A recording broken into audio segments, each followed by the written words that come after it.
Hello, I'm Robert, and I'm just going to try and help with people who are scared of this. It's a post on Reddit, and it's just scaring lots of people.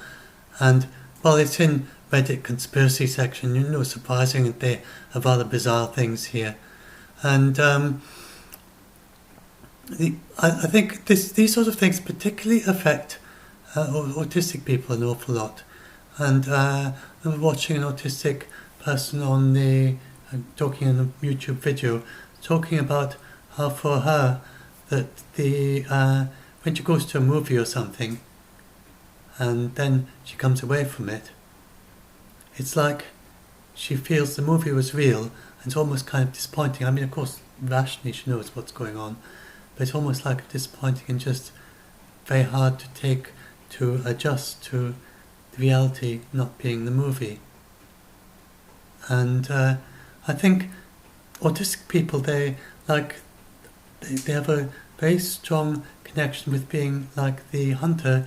In the hunter-gatherer, they're the one who would, in the old hunter-gatherer days, then they would be the people who are going off and spending weeks, days on their own out in remote places, and they don't want to be having, in that situation, you want to be very grounded in things, and you don't want to be sort of having lots of imaginations about, like it's the orangutan ones rather than the chimpanzees, which the other people who are just sort of always thinking about what other people's feelings are and what other people's ideas are and what other people might be imagining, and then if they're going out doing a long trip on their own out in the wilds, they'll start imagining little people in the trees, and they look at the clouds and they'll see faces, and look around and they'll think of little creatures they want to talk to and have imaginary friends and things.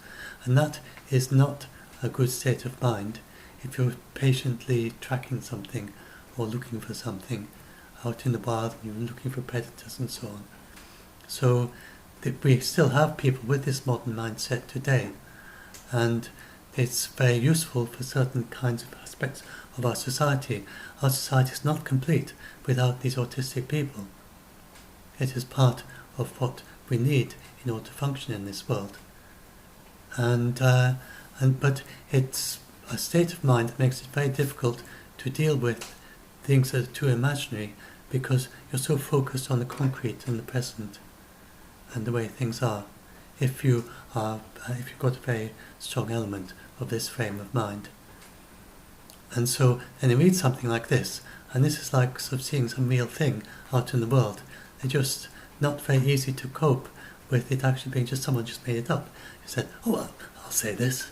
I'll just say that I believe that we're being prepped, and we're being prepped for, and this is why all the heroes are stepping down. They think a giant asteroid is going to safely pass Earth they say it's going to pass Earth safely on the 29th, but I believe, I believe it's been compromised, it's coming straight for our planet. How can an asteroid be compromised, by the way? It doesn't actually make sense.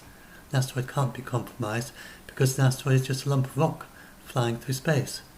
You can't compromise a lump of rock. It's not corruptible. It's not like it's made up its mind to fly past, but then it gets compromised by someone who persuades it and says, you're really, really bad at asteroid. I'm very angry with you. It says, oh, where do you live? I've got to go and look for your planet and hit you. Then asteroids aren't like that. Asteroid is just a lump of rock. There's no way it can hit it any more than it could hit the moon. This asteroid is not able to hit us. It has never been able to hit us. It's no more able to hit us than the moon is. And then he goes on to say, and so I believe something has been compromised. What does compromise mean? It just doesn't make sense. And this asteroid that was said to just fly is actually going to make impact because something was compromised, because the asteroid changed its mind or something. Asteroids don't have minds. Or if they do, then it's an asteroid mind which has thoughts that last for billions of years or something, and it thinks like mountains think. If you think mountains think, then maybe you think asteroids can think. I don't know if that's possible, but whatever thoughts a mountain has, it's not going to do anything to us as a result of its thoughts, if there are such things as thoughts of mountains. The kind of idea that some people have. So anyway, so whatever it is, it's a big lump of rock, and it's going flying past, at a vast distance, so far away that it would take weeks to get there if you were travelling as fast as 747 going round and round the Earth. And it's just not something to worry about. And then it goes on to say, CEOs are stepping down to spend more time with their families, and world elites will use COVID-19 as an excuse. So does he mean that they made COVID-19 is entirely natural?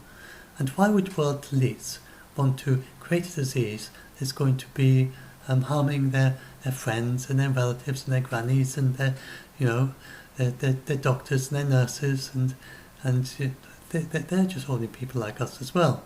Just because you happen to be rather wealthy, it doesn't mean you're sensible, actually, by the way, that you're wealthy. Some are, some aren't, just like people who are poor. It's just the same thing. And they're going to use COVID-19 as an excuse to leave Earth. I've got to leave Earth. There's a disease spreading on Earth, so I've got to leave it. We can't live on an Earth that's got diseases in it. We have tuberculosis that kills 1.5 million people every year. We have AIDS that kills hundreds of thousands of people every year. People don't leave Earth anyway, there's nowhere to go. This is the only place in our solar system where humans can survive. You can't live on the moon, or if you could live here, anything you could construct that could let you live on the moon or Mars would let you live on anywhere on Earth, no matter what's going on. And this is absolutely bonkers stuff, this. And without any resistance from the masses. I mean, COVID-19 kills, even if you're going go into his state of mind, think, okay, they're very bizarre, weird people who run the world, who are not really human, they're not like us, they don't think like ordinary human beings, and their aim is to kill everyone with a deadly disease. So they invented COVID-19, which would kill their grannies and their granddads, and it'll leave young children and leave people up to 20 and leave even up to age 40, the childbearing age. They're going to leave them all absolutely fine, because if you want to end humanity, what you've got to do is make sure you kill all the granddads and grandmothers. That's the way to make the human race extinct. I mean, it's bonkers, absolutely bonkers. And this one, so no, there's none of this going on. And all the CEOs are stepping down. Why? And so people talk about Bill Gates. So here's Bill Gates, and he did step down. The reason he stepped down is for his philanthropic work. And he announced he was stepping down. There he is posed for a funding conference of a global fund to fight AIDS, tuberculosis and malaria. And that's what he's involved in, things like that. AIDS, it's very big in sub-Saharan Africa. Hundreds of thousands of people die of AIDS every year. And then there's tuberculosis, as I said, kills 1.5 million people every year. And then there's malaria. I'm not sure how many it is for that. But malaria is gradually being eradicated from the world. There are entire countries that haven't got malaria. One of the more recent ones is North Korea, by the way. You don't think of North Korea being this sort of a place, but North Korea is very good at vaccination. Maybe their way they organise things, so they manage to get lots and lots of people vaccinated, and so as a result they manage to get rid of malaria. I think that's right. Did North Korea get rid of malaria? Or it's either nearly got rid of it or it's got rid of it. Iran's gets occasional cases from people coming into it, and but non-native to it. And malaria is being gradually eradicated from many places around the world. And Bill Gates is one of the people who is involved in making sure this happens. And Bill Gates' foundation, Bill and Melinda Gates, then their foundation, and he's probably influenced by his wife because as involved in all this. She's intimately involved in this. And that's what he decided. He decided going to spend a large part of his billions of dollars that he's done as CEO of Microsoft to go around to fund initiatives wherever he could find around the world that are fighting diseases. He is one of the main people who is fighting COVID-19. He gave $100 million to fund a vaccine or something, I think.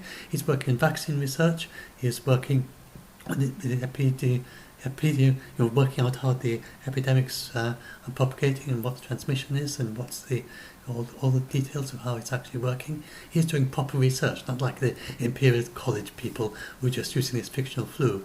He is trying to model the real COVID-19 and the way it actually works. He's not himself, but he's funding a team that does that. And he's very much involved in the big fight against COVID-19 and supporting the WHO in various ways. So to think that he is resigning as CEO because he wants to escape the Earth, because he wants to use COVID-19 to somehow make us all, I mean, it's completely back to front. He is one of the main people who is actually helping to fight COVID-19. So I hope this helps you understand, and especially maybe a bit autistic or something, and you just kind of tend to just believe things.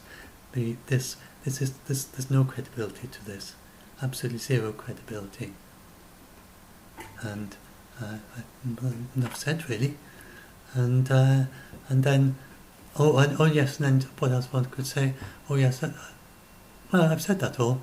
This particular asteroid that some people are worrying about, well, the new asteroid are comet warnings, and as of today, as I was saying that, this is just my non-techie interface into the NASA asteroid table, and it's using the same database as their table uses. They've got a published interface for it, which you can interrogate over the internet programmatically and then make a table out of it. And all I've done is the very same table, there's very same data behind the scene, and I just turned it into, they have zeros. Where I've got the word no hazard, they put the number 0. And for them, that's shorter and easier to read. But most people don't know that the 0 in their tables means no hazard. So I just turned it into the words no hazard. Various things like that to make it easier to read.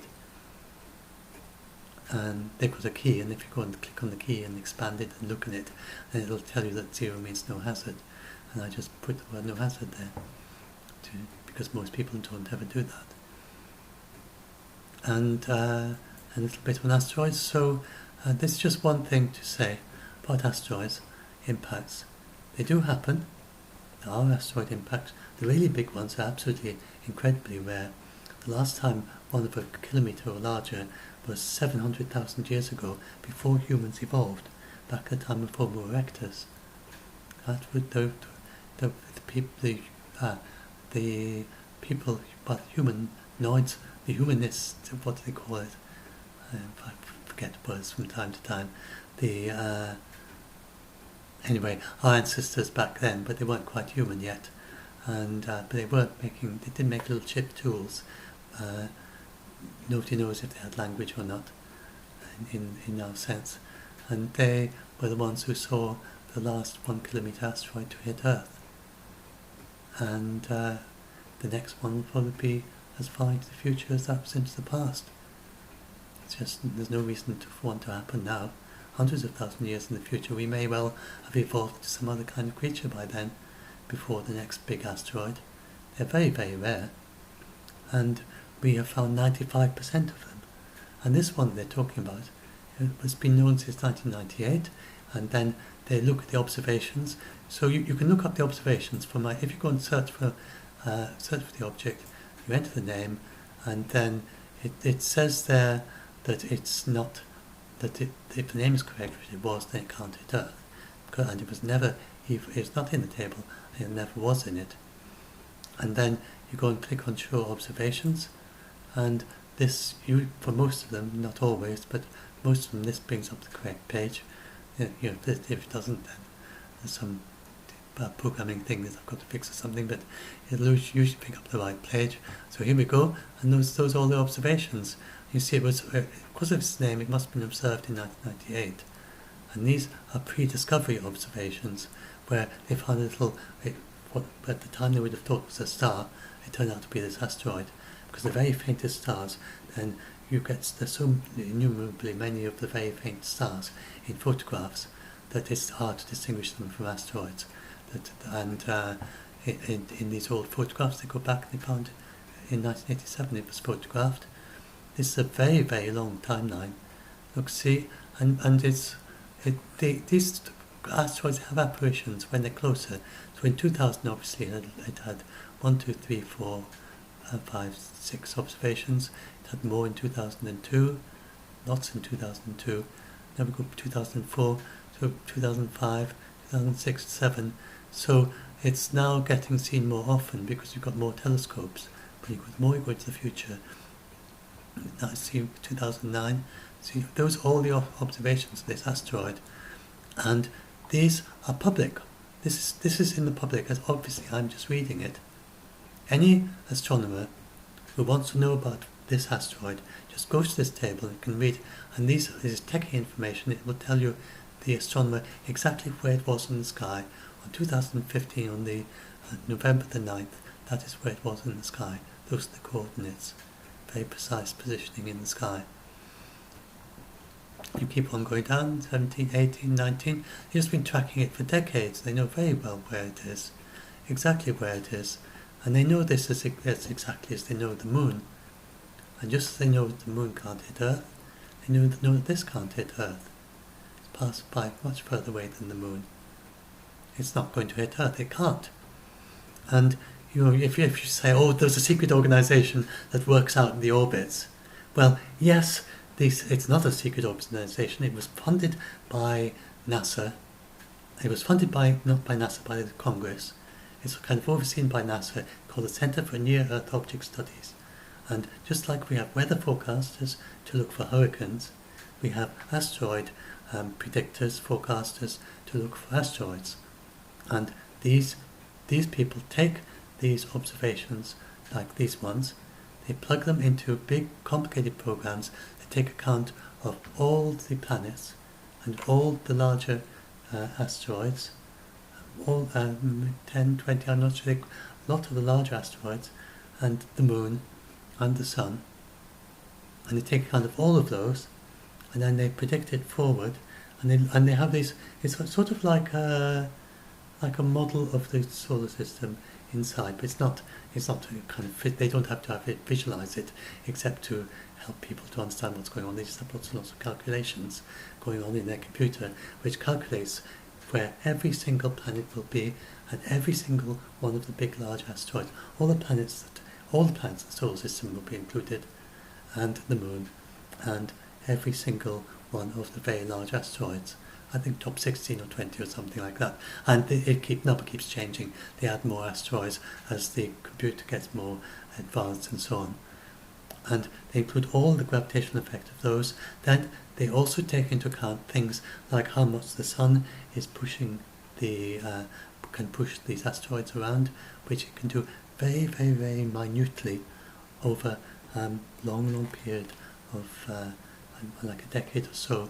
Then the pressure of the sunlight then it's not so much pressure of the sunlight heating up the asteroid, and the heat being generated by the asteroid pushes it away from the sun, and the way it pushes away from the sun can change its orbit.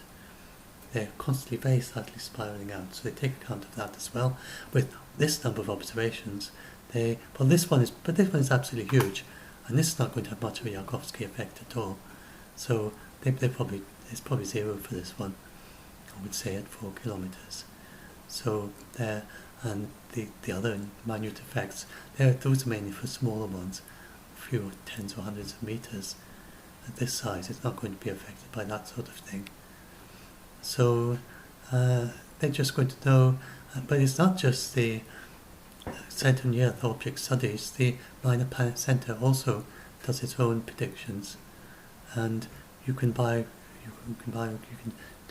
might even be free. I don't do this work myself, but you can get programs for your computer where you can do a not quite so exact orbit, but it will certainly be precise enough to put these numbers through and get a good idea of where it's going to go for the next month. It's only when you've got lots of flybys and you're going forward in decades that it gets at all tricky. So look at that. Now look at all these observations in 2020. Look, there we are. There's it going every day in 2020, I think. It's multiple times a day they're observing it. And that's a university observatory, for instance, that's doing lots and lots of observations. This observatory may well, and look, Almalex Observatory Leeds, that is not a big one. That's probably an amateur's observatory. Let's look that up. just get you an idea. So I don't think there's a big observatory in Leeds. That'll be just someone with a backyard telescope seeing it, if you're very keen on this. Welcome to Leeds Observatory. It is. It's a university observatory, I think. Probably from that.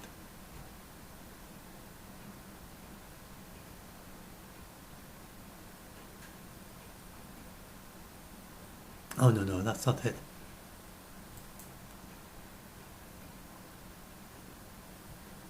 Top 5 Yorkshire observatories, that looks more likely to be it.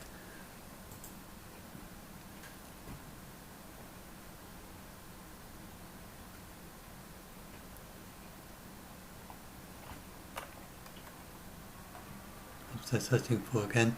I won't print. I can always pause if I need to. But let's have a little look, see if we can find it.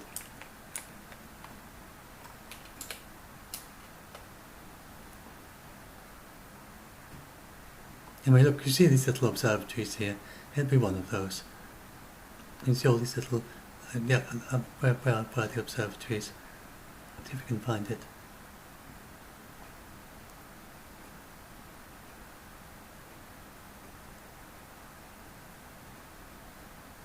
Can't find it. Anyway, that'll be some. I'll just pause this a moment and I'll find it, and then I'll bring up an image of it. I can't find it. So I suspect this is just a tiny little observatory, just someone's backyard observatory, and there are quite a few amateurs that do this searching for asteroids, observing asteroids, and this would be a big easy one to spot, and probably anyone with a reasonably large home telescope at home, just a commercial off-the-shelf but quite big telescope, and in an observatory in their backyard would be able to observe it. So that's probably what that is. See there, wherever it is, then they're doing lots of observations. We just done some observations. So you see, it's and if you look at the, I think that would be the magnitude there. Let's see if it is. Let's go to the top.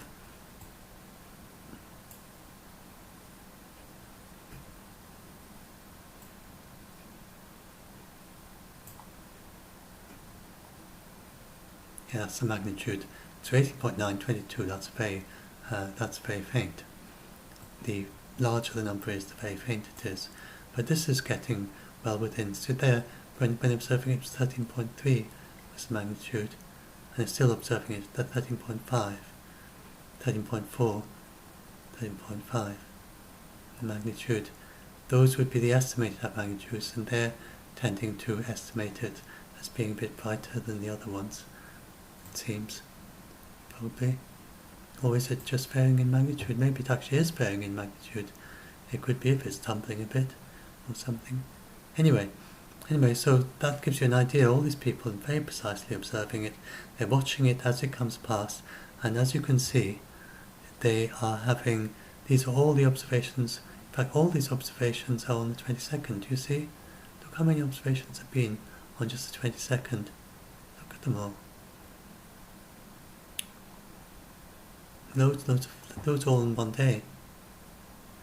And just to explain a little bit how it works.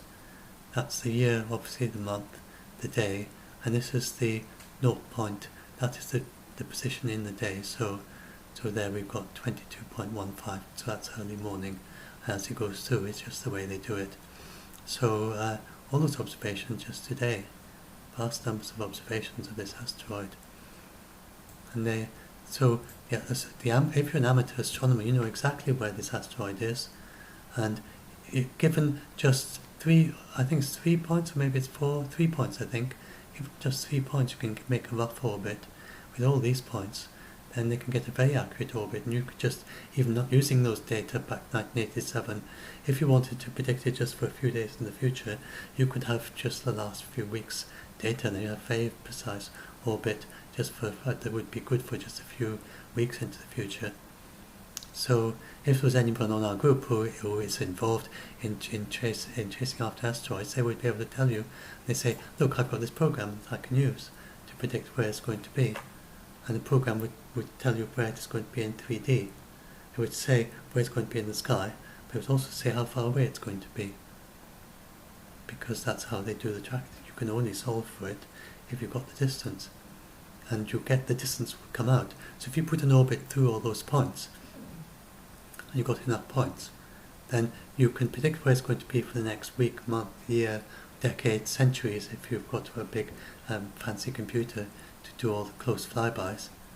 And but the very same program that does that has to tell you how far away it is, because the only way it can solve it is by telling you how far away it is, as well as where it is in the sky.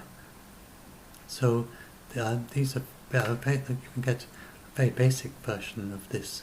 Some little thing you can run on your laptop, and that will tell you very accurately where it's going to be for the next month, 2 months, 3 months or something. It's a year, several years even. It gets more difficult if it's several years, because if you're just doing it for, say, 5 months or something, you can just do a simple calculation that only involves the gravity of the Earth and the gravity of the Sun. But if you're going it a long way in the future, you need to take account of all the planets, and then eventually, if you're taking account of all the asteroids and doing it really precisely, then you need a sophisticated program, and you might need a supercomputer eventually. So I hope you can now understand. There's no way that there's no way it can change course. You can see it's just very, very smoothly following its path through the sky, just like the moon does. You can see slight changes: 44, 15, 64, 17, all 40, position 44, and 7, 44. I think that's and 41, 12, 6.3, and just gradually, slowly moving. No, that'll be the. I'm not an observatory or observational astronomer. I'll get something wrong if I start telling you about it, but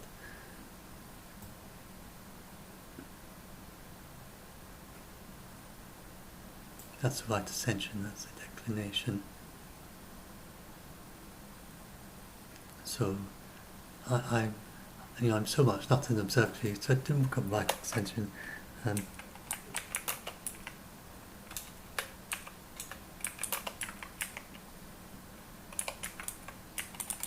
declination. Let's look it up and explain to you what that is. So, Wikipedia will get this right, I should think. So, it's the equatorial coordinate system, and is that good? No, it's not very good, is it? That's not much use.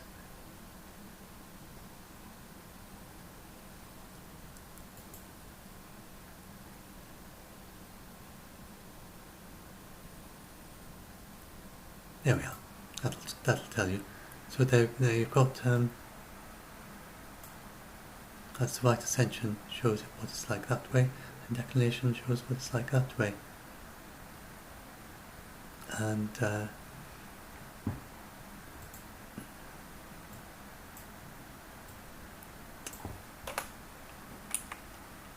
that's what those figures do. Let's have another.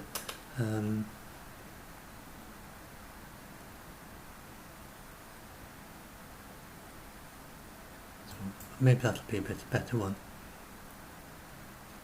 It's the angular distance.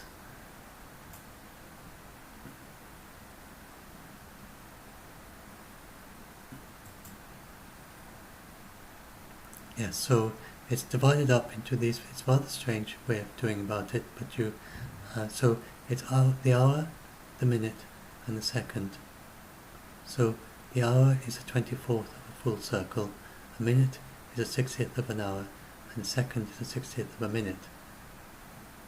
So it's because it's related to time and how the time goes, time mapping to the sky, as it were. And then if you go and look at the declination, it's a similar thing.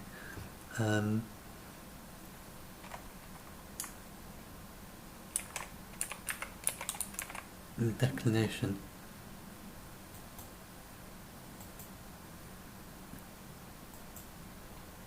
and then look at the units. And I think it's the same. It's similar.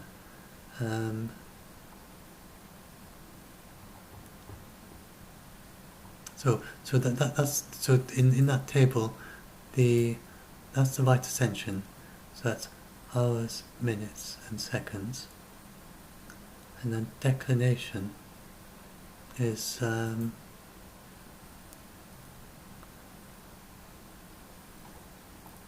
it seems to be doing declination in hours, minutes, and seconds too, doesn't it? Maybe perhaps some astronomy, but that's the thing that's sort of puzzling me a bit looking at it. But I presume the declinations can be done in hours, minutes, and seconds. I say I'm not an observational astronomer, so yes. So that is 24 of them all the way around.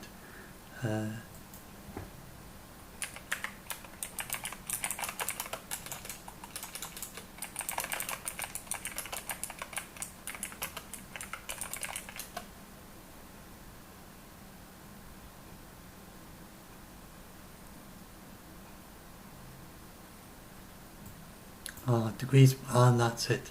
Degrees, so it's degrees, yeah, that's it. Degrees, minutes of arc, and seconds of arc. So, yes, it's quite strange. It's quite a strange system, really. So hours, minutes, and seconds around there, and then it's degrees, minutes, and seconds in the other way, because 360 degrees in a circle, and then the 24 hours around there. Degrees, arc, minutes, and arc seconds, that's it. Yes.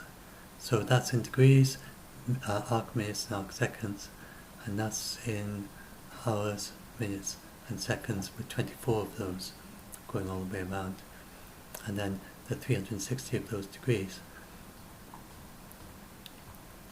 So you get numbers like 37. You could get quite large numbers. Could go up to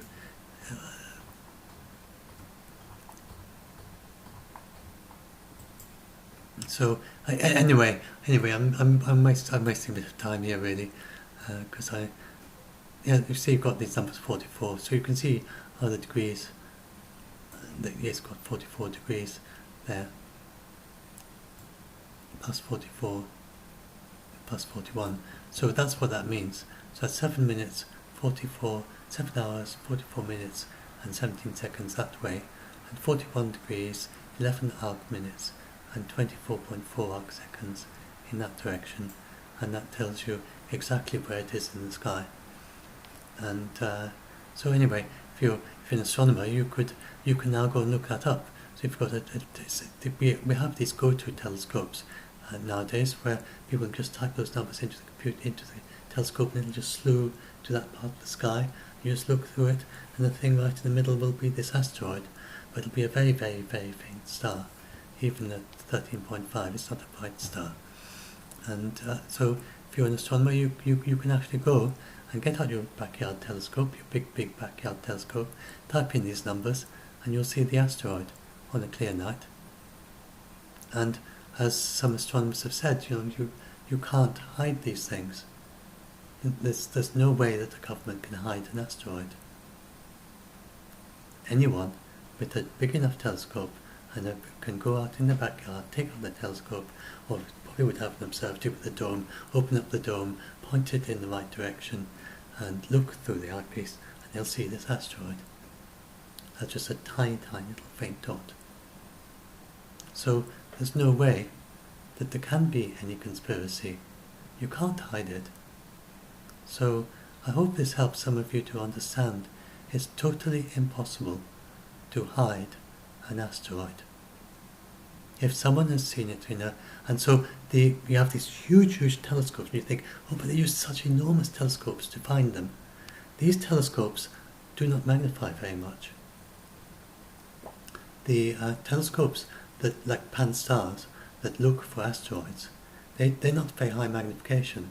They're quite low magnification, but they gather a lot of light, and they are able to photograph a very large area of the sky at once, much larger than the moon, which is a very big area for a telescope anyway. but a much larger, huge area of the sky, and their aim is to observe as much of the sky as possible. And Atlas, for instance, observes the entire sky for 3 days. Pan-STARRS, but it's rather longer, it might be a week or two, I can't remember. So that's how they do it. That's why they're so big, so that they can photograph a lot of the sky in one go and get a lot of light in order to observe very faint asteroids. But once they found the asteroid, then anyone with a very much smaller telescope can then point the telescope at it, especially when the asteroid is rather close, as this one is. Then anyone can just go and look at it. It's not hidden from view. So hopefully you can now understand why it's utterly impossible that anyone can be hiding anything about this asteroid or any asteroid that they are observing and following. If you want, you can join your local astronomy club. You can learn how to use telescopes, learn how to get around the sky, read lots and lots of astronomy journals. Then you can get, once you've got a better understanding of astronomy, you can learn how to find these asteroids, and you could join in, and you could call your observatory the such and such observatory in wherever you live. You just make up a nice name for your observatory, register it with the Minor Planet Centre, and convince them that you're professional in the way that you do your work. That you actually are doing the observations properly. You fill in the form, and they have forms that you have to fill in for each observation, and you've got to say your name of your observatory. So this person would register. You have to register your observatory with the Minor Planet Centre. You've got to learn how to find the asteroid in the sky and take a photograph. You send them a photograph, I think, so you can show where it is. I'm not quite sure how it works. Maybe if any of you reading this do it, then you can explain, maybe in the group, and then you will be one of the people in this list. And it's not that hard to do. You would need to spend maybe thousands of dollars on your telescope observatory. The very bright ones could be seen with a smaller telescope, and but if you can do that, and then for the brighter ones, you wouldn't even need a very big observatory. You could have a small one. You would just have a portable telescope for the very, very brightest ones. When Apophis goes past in 2029, anyone will be able to observe that, even with binoculars, even with the naked eye. And they can join in observing it. I doubt if you'd have to register with them properly and show that you're a proper observer who's not just making stuff up. And then you could be on that list, and you could be here, and your observations could be there along with everyone else's. And you could help with tracking these asteroids. So, completely in the open, nothing can be hidden, it just can't be hidden. So, anyway, I hope this helps a bit and helps some of you to be a bit less scared of these absolutely ridiculous stories. They're ridiculous they're not ridiculous if you don't know this stuff I just explained to you. But if you do have this background, then the ideas are total nuts. If any of you, so just to say, I'm with the Doomsday Debunk group on Facebook, helping people who are scared of various things, and do join our group if you're scared, or if you want to help people scared. Be sure to read the rules at the end of the group, and remember, we're there to help people who are scared. We're not a place to share conspiracy theories or strange ideas. You've got to be scared of it. If it's a conspiracy theory and you're scared of it, we are your people, and we can help you. If it's a conspiracy theory and it's scary and you're trying to tell people about it and get them scared, we are not the right place for you. There are plenty of places where you can go. And then just and we very much welcome fact check debunking like what I'm doing, and people are also good at reassuring people who are scared. Maybe see some of you there if you're the people we're looking for.